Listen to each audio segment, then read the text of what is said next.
नमस्कार. मी भाऊ तोरसेकर. तुम्ही बघत आहात प्रतिपक्ष. मित्रांनो, बिहारचे निकाल येऊन गेलेले आहेत आणि बिहारचा विधानसभा निवडणुकीचा मी एक अंदाज केला होता शेवटच्या 15 दिवसामध्ये. तो खरा ठरला म्हणून हिंदीच्या अनेक YouTube चॅनेलवर माझ्या मुलाखती घेण्यात आल्या. माझं कौतुकही झालंय. पण योगायोग असा आहे, की सगळेच्या सगळे प्रस्थापित आणि व्यावसायिक एक्झिट पोल खोटे ठरले असताना मी घराच्या बाहेर सुद्धा पडत नाही. एका जागी बसून बातम्या आणि बातम्यांची जुळवाजुळव करून माझं राजकीय विश्लेषण करत असतो आणि तरीही बिहारमध्ये काय होऊ घातलंय याचा अंदाज मी कसा व्यवस्थित पार करू शकलो याविषयी माझ्या त्या मुलाखती घेणाऱ्या हिंदी पत्रकारांनाही कौतुक आहे. पण आज मी आणखीन एक वेगळा मुद्दा घेऊन तुमच्याकडे आलोय आणि विषय बिहारच्या विधानसभा निकालांचाच आहे. या बिहारच्या विधानसभा निकालांचा एकमेव एक्झिट पोल बरोबर आला आणि तो एक्झिट पोल देणाऱ्या संस्थेचं नाव पोल डायरी आहे. अभिजित ब्रह्मनाथकर नावाचा एक परभणीचा मराठी तरुण आहे, जो पोल डायरी नावाचं एक ओपिनियन पोल किंवा एक्झिट पोल वगैरे काढण्याचं काम करणारा तरुण आहे. आमच्या सुशील कुलकर्णीचा कधी काळचा सहकारी आणि मित्र सुद्धा आहे. आणि म्हणूनच सुशील कुलकर्णीने त्या ब्रह्मनाथकरवर एक व्हिडिओ केलाय. पण तो व्हिडिओ फक्त ब्रह्मनाथकर याच्या कर्तबगारीविषयी जास्त नाहीये. तो आहे ब्रह्मनाथकर याची मुंबई तक नावाच्या एका YouTube मराठी चॅनेलवरची मुलाखत. हा सुशील कुलकर्णीच्या व्हिडिओचा विषय आहे. त्याचं शीर्षक आहे सुतक मुंबई तक. सुतक म्हणजे काय हे मी वेगळं सांगायची गरज नाही. घरात कुठेही एक मयत झालं की त्या परिवारातल्या लोकांना सुतक लागतं. काय 12-14 दिवस त्यांनी कुठे घरात पवित्र कार्य करू नये किंवा कोणाच्या पवित्र कार्यात सहभागी होऊ नये असा जो दंडक पाळला जातो त्याला सुतक म्हणतात. आणि मग सुतक याचा अर्थ त्या घरातले सगळे लोक दुःखात आहेत असं गृहीत धरलं जातं. आणि म्हणून सुतक या शब्दाचं महत्व समजून घ्या. आता सुशील कुलकर्णीने असं शीर्षक का दिलं तर, आणि त्याचा मुंबई तकशी संबंध काय, तर मुंबई तक नावाचं जे YouTube चॅनेल आहे ते मुळातच इंडिया टुडे आणि आजतक ही जी एक देशातली प्रमुख वृत्त संस्था आहे त्यांचं YouTube चॅनेल आहे आणि मराठी पुरतं मर्यादित आहे. मराठीमध्ये महाराष्ट्रातल्या आणि जगभरातल्या बातम्यांचा आढावा घेतला जातो, बातम्या दिल्या जातात, विश्लेषण केलं जातं. त्याखेरीज जे काय मुंबई तक म्हणून एक आहे तिथल्या बातमीदार पत्रकार यांच्या गप्पा छप्पा सुद्धा ते दाखवतात. आणि अर्थातच त्या गप्पा टप्पांमध्ये महाराष्ट्रासकट उरलेल्या देशभरच्या किंवा जगातल्या राजकारणाचाही ओहापोह करत असतात. अर्थातच बिहारमध्ये जर एवढी मोठी विधानसभा निवडणूक होऊ घातलेली आहे तर त्यासाठी मुंबई तकने सुद्धा आपलं विश्लेषण सादर केलं असेल तर नवल नाही. पण त्यांच्या सगळ्या विश्लेषणामध्ये त्यांनी बोलवलेले जे कोणी जाणकार असतील किंवा त्यांचे तिथले रिपोर्टर असतील या सगळ्यांच्या मदतीने केलेलं सगळं विश्लेषण हे संपूर्णपणे निकालाच्या काळात तोंडगशी पडलं. साफ साफ तोंडगशी पडलं. आणि मुंबई तक कशाला, इंडिया टुडे असो, तुमचा आज तक असो, टाइम्स नाव असो, सगळ्यांची विश्लेषणं तोंडगशी पडली. इतकं प्रचंड बहुमत एनडीएला बिहारच्या विधानसभा निवडणुकीत मिळालं हे मी परत नव्याने सांगण्याची समजण्याची गरज नाही. पण सुतक मुंबई तक या निमित्ताने जो काही व्हिडिओ ब्रह्मनाथकर साठी सुशील कुलकर्णीने बनवला त्या मुलाचं मलाही कौतुक आहे. कारण तो अभ्यासक आहे, तो त्या व्यवसायात आहे. मी नाहीये. मी अंदाज देतो, माझे अंदाज चुकू शकतात, मला त्याचं कौतुक नाही. पण सांगण्याचा मुद्दा असा की या निमित्ताने आपण 100% कसं विश्लेषण करतोय असं सांगणारे सगळेच्या सगळे चॅनेल पुरते तोंड कशी पडले. त्यापैकी मुंबई तक सुद्धा आहे, कारण मुंबई तकला याची अजिबात अपेक्षा नव्हती. हे सगळेच्या सगळे चॅनेल मधले, आणि मी नेहमी सांगतो अर्धवट अकलेचे असतात आणि आपल्याला सगळ्या जगातलं सगळं काही कळलंय अशा थाटात बोलत असतात, आणि त्यामुळे त्यांनी व्यक्त केलेले अंदाज फसले की थोबाड रंगवल्यासारखं त्यांची अवस्था होऊन जाते. आणि नेमकी तीच गोष्ट तो ब्रह्मनाथकर याची मुंबई तकने मुलाखत घेतली तेव्हा झालेली आहे. अभिजित ब्रह्मनाथकर हा एक मराठी माणूस बिहारमध्ये जातो, काही आठवडे राहतो आणि जितकं नेमकं विश्लेषण करून नेमका निकालाचा अंदाज देतो, तेवढा निकाल मुंबई तकचा संपादक साहिल जोशी हा स्वतः बिहारमध्ये तब्बल 2 महिने वावरत होता. पण तिथे काँग्रेसच्या विरोधामध्ये, आरजेडीच्या विरोधामध्ये इतकं वातावरण आहे, किंवा भाजप आणि नितीश कुमारच्या बाजूने मतदारांचा इतका प्रचंड झुकाव आहे, याचा सुगावा सुद्धा ग्राउंडवर फिरून ज्याला लागत नाही असा माणूस हा मुंबई तकचा संपादक असेल, तर मुंबईत बसून जगभरच्या घडामोडींचं विश्लेषण करणारे मुंबई तकचे जे पत्रकार आहेत त्यांचं विश्लेषण हमखास चुकत गेलं तर नवल वाटण्याचं कारण नाही. मग ते मुंबईतलं असो, दिल्लीतलं असो, कलकत्त्याचं असो, ते चुकणारच. याचं कारण सोपं असतं की आपण ग्राउंडवर गेल्यानंतर आपल्या मनात आहे ते बघण्यापेक्षा ग्राउंडवर आहे ते डोळे उघडे ठेवून बघावं, कान उघडे ठेवून ऐकावं आणि समजून घ्यावं, आणि समजून घेतल्यानंतर त्याचं विश्लेषण करावं.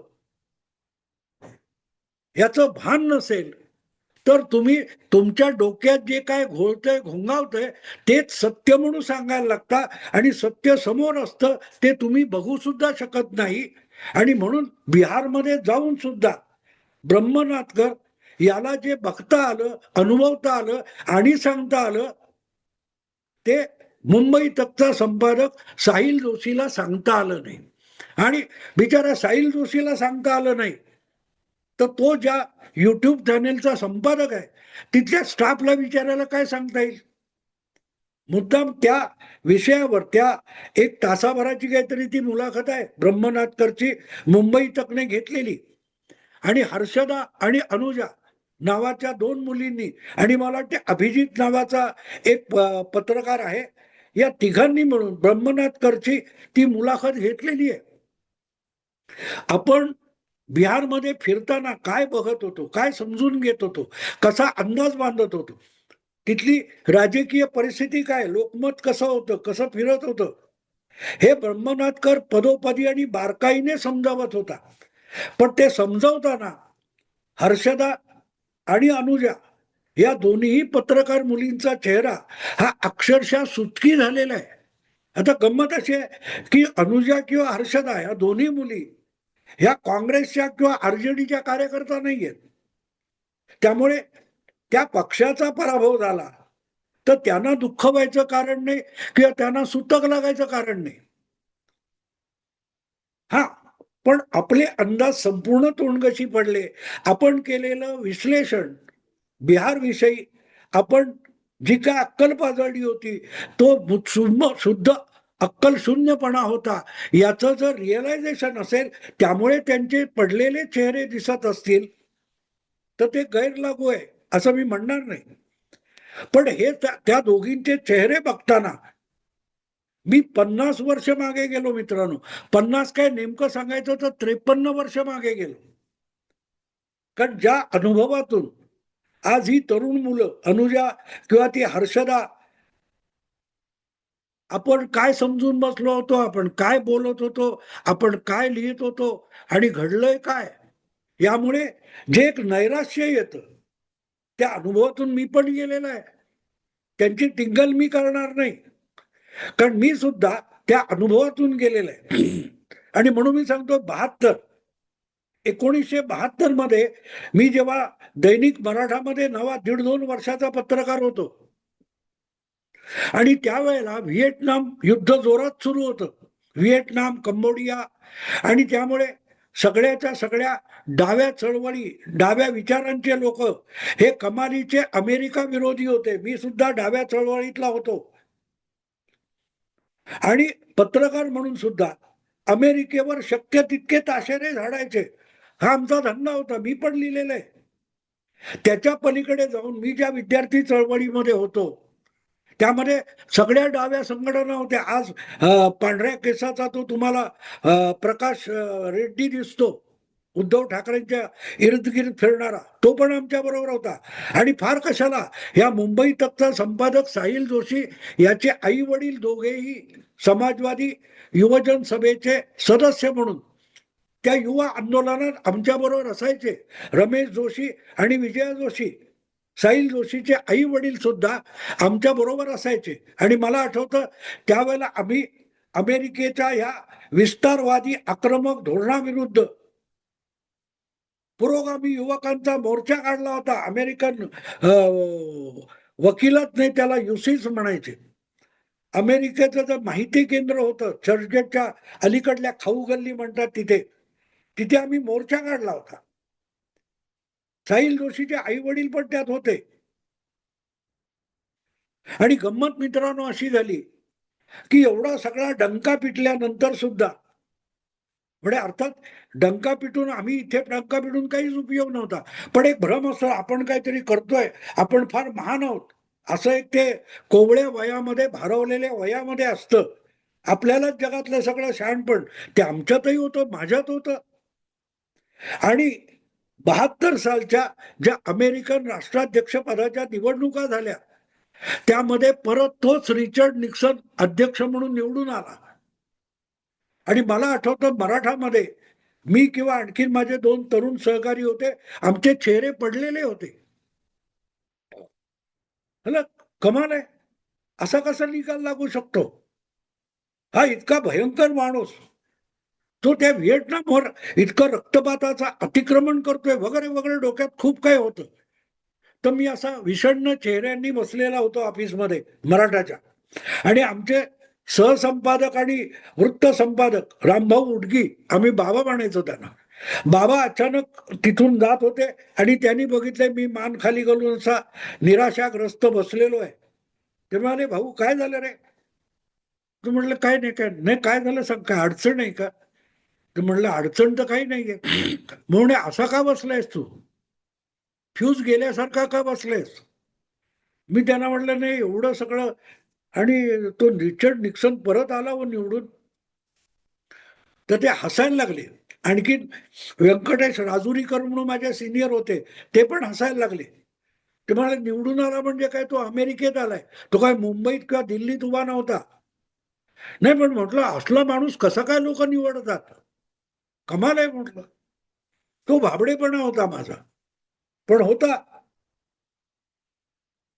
ते म्हणाले अरे बाबा, अमेरिकेच्या मतदारांनी, अमेरिकेच्या जनतेने अमेरिकेचा अध्यक्ष निवडलाय, त्याविषयी आपल्या भूमिका असू शकतात, पण त्या पलीकडे आपण त्यामध्ये ओढलं जाणं, इन्व्हॉल्व्ह होणं हा शुद्ध मूर्खपणा आहे.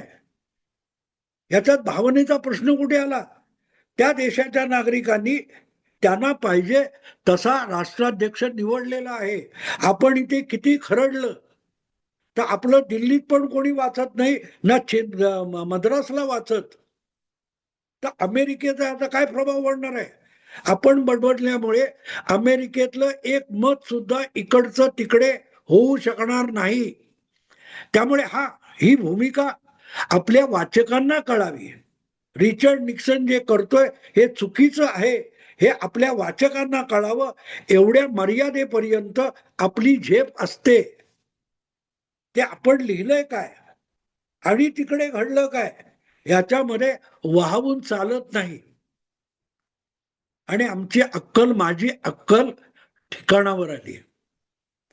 तेव्हा ती हर्षदा किंवा अनुजा या 2 मुलींना सुतक लागल्यासारखे त्यांचे उतरलेले चेहरे सुशील कुलकर्णीने त्याच्या व्हिडिओत दाखवलेत.